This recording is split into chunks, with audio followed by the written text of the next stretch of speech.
Hi, I'm Santiago Barrera, and did you know that the President Lopez Santa Anna actually had a funeral for his amputated leg? Yeah, it sounds funny, but that's just how history works. Now, welcome to the 204 Crusader. Today we're going to talk about something that we see every day of our life, but nevertheless, we don't exactly recognize it at first. And what is this exactly? Well, it's democracy and capitalism.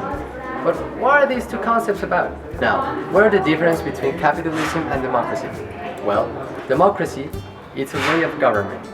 The people elect the representatives and the power itself concentrates in the people. Capitalism, on the other hand, is an economic ideology in which free markets are key for economic stability. The means of production should not be concentrated in many people, but in a person, and in which wealth is a good thing actually. So now that we know what exactly democracy and capitalism is about, I'm going to explain about it in a region which is one of the most beloved regions of the world, which is North America, because really, who doesn't love tacos, Michael Jackson and hockey? Sorry people from the US, but North America involves Mexico and Canada too, geographically speaking. Now, we're going to talk about this aspect, but first, thank you, mysterious hand. Oh, it's a picture of Adam Locke and the Parthenon. Anyway, let's get down to business. First things first, we're going to talk about how these ideals and how this liberal democracy and capitalism arrived to America. And it's pretty simple. As you may know, the United States were a British colony, of course, as well as Canada. So the ideals of liberalism arrived in a very easy way, with the enlightened people getting to the colonies and the people from the colonies going to Europe. That was a way in which the upper part of North America received this information. On the other hand, Mexico received these ideals thanks to the United States. Why exactly? Because of the United States Revolution. The US independence movement began mostly because of the unfair conditions they were receiving from the British. The high taxation and no representation on the parliament were key factors for the independence movement to begin. Believe me, if you have no taxation, no representation, and bad treatment, you are going to have a civil conflict. So yeah, the movement was extremely revolutionary for the moment. They even created a constitution even before the French did, and the French were the role model for the independence movement to begin at first. Thomas Jefferson wrote this declaration based on John Locke's ideals, in which the government had to protect the natural rights of man, liberty, freedom, etc. It stated that all men were created equal. They demanded the creation of a parliament, and even though the British didn't accept or even recognize this document at first, after a series of events, like the Treaty of Paris for instance, Britain had to let the United States go.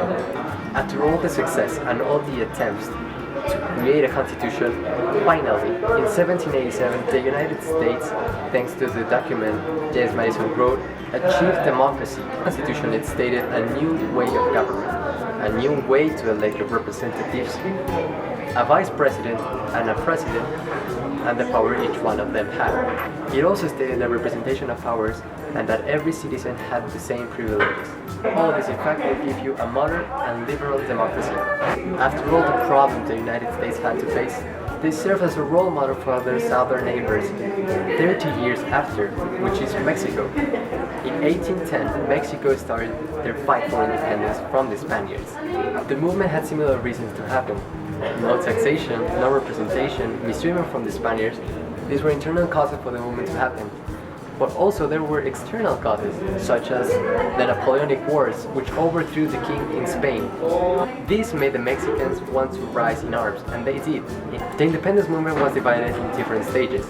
The first stage was guided by the father Miguel Hidalgo and Costilla, Ignacio Allende, among others. The second phase of this movement was guided by José María Morelos and Pavón, among others. The final stage, in 1821, was guided by Agustín de Iturbide, and after the war was won, he declared himself an emperor. Wait, what? Is this really happening? How come a war that started wanting to separate from an external monarchy become an internal monarchy. So what happened when Iturbide proclaimed himself an emperor? It obviously went wrong. Internal rebellions made Iturbide abdicate. Then, Guadalupe Victoria became the first Mexican president. A new constitution was written. After that, several attempts to create a federal republic faced many struggles, with conservatives who wanted to establish a central republic, and conservatives who even sometimes wanted to establish a monarchy, and some of those even did it. Santana. But at the end, a federal republic prevailed. A government with division of power was established, a democratic system succeeded, and they lived happily ever after. The United States and Mexico both went into war with the colonizers, which resulted into a federal republic. But Canada didn't. In 1791, the British chopped Quebec, making Canada Upper and Lower Canada. By the 1820s, Upper and Lower Canada were becoming larger, richer, and more diverse societies. Though the gap between the wealthy and everybody else still remained enormous, a population boom meant that there were more middle-class professional people in Canada. People like merchants, doctors, lawyers, all of whom wanted to have a say in how their colony was being run. The 1830s saw the Canadas entering a long period of political unrest, with a well-organized group of reformers, led by middle class, largely French and Catholic, rallying against the corruption and authoritarian rule. Frequently self-interested British poor landowners who surrounded the governor and influenced their policies. So really, what the reformers wanted varied. Some merely wanted a stronger elected parliament and system of government like the Britons. Others, however, went much more further and wanted to either separate entirely from Britain or apply for the US statehood. So, in 1841, London passed the Act of Union, which created the United Province of Canada, governed by a proper parliamentary system, which was rigged to ensure that mostly conservative Englishmen would rule. This is the current political system in Canada, a parliamentary democracy and a federal system of parliamentary government. Canada is a constitutional monarchy, in which, in this case, the Queen of England is the head of state. That was really a brief summary of the origins of democracy in North America. Really brief. Now we're going to talk about capitalism. You still with me? Okay, let's get started. Capitalism arrived to the United States and Canada thanks to the industrialization. The British colonizers needed to have similar conditions in their colonies for their free markets to flourish. But after all the conflicts in the region, of course, economic instability emerged. For example, the Great Depression, which plunged the American society into an economic crisis unlike any other the country had faced before. The worst and longest downturn in their economic history threw millions of people into the streets. And more than a decade after, neither the free markets nor the federal government were able to restore prosperity. These were all radical alternatives to both the pre-depression status quo and the New Deal order. Most of them, thankfully, never took deep root in the society. Some were incorporated in watered-down form into the New Deal reforms. For perhaps the only time in the United States history, capitalism broke down so badly and for so long that radical ways of changing the society were not only thinkable, but sometimes very desired. Nevertheless, and surprisingly, World War II helped end the instability, and capitalism rose again. Welcome back, we're apparently in a new set, but it's all good. Where were we again? Oh yeah, capitalism. Capitalism arrived to the United States and Canada via the colonizers. But really, how did it arrive to Mexico? Well, it's very simple. You only have to thank this man over here. Porfirio Diaz was a Mexican president who led the country to an era of peace and stability. But really, his government was built around an oligarchy dictatorship. But one of the positive aspects about Diaz's regime was economic stability. But how did he do this? It's very simple. Porfirio Diaz introduced for the first time in Mexico's history foreign investment. This investment was principally from the United States, the United Kingdom, and France. Diaz didn't only allow foreign investments and capital, but also he allowed foreign workforce.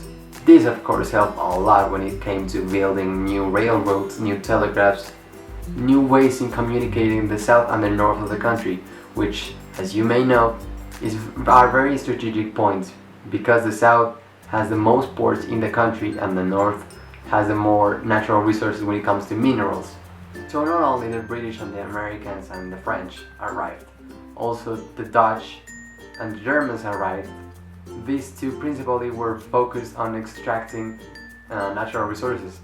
As I mentioned, the minerals in Mexico were really rich, so they wanted our silver, they wanted our gold, and in exchange, Diaz asked for their capital and their workforce.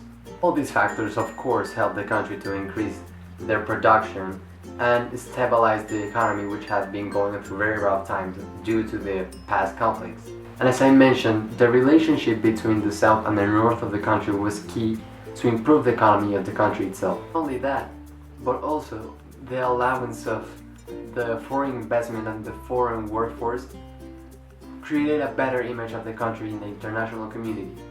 So really, it was actually for a better good. In conclusion, foreign influence in both capitalism and democracy was very important in the region. The ideas of the Enlightenment and the role models of the old liberal countries served as a really good role model for the new countries to blossom. Even though we faced many struggles in our history, this helped us become stronger, and thanks to the international community, made us more modern and in a way more sophisticated. And we should thank that every day. That was it for today's Duo for Crusader.